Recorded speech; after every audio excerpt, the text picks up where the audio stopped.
Всем привет, ребятки! Я сегодня была на капельнице, ездила опять. У нас сегодня погодка, конечно, дождь, как вы видите за окном, ливень, короче. Вот, и я хочу вам показать мои заколочки новые. Смотрите, вот такая вот заколочка сегодня была в Еве. Вот такая вот собачка-заколочка. Очень дорогая, кстати. Потом у меня есть вот такая вот заколочка, тоже новенькая, вот такая вот. Она идет вот такая вот, короче, прикольно тоже. Потом у меня есть бабочка. Резинка вот такая вот. Это вообще у меня резинки, а не заколочки. Вот такая вот.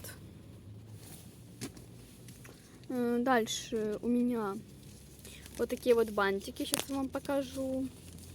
Вот такие вот бантики. Заколочки. И еще один такой вот бантик. И на мне вот такого же цвета на голове у меня тоже резиночка вот такая вот такого же цвета. Вот. Забрала их последние, думаю, надо забрать.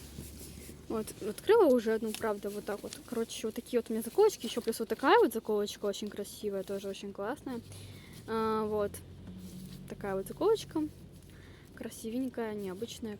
Такая вот с бусиками. И все.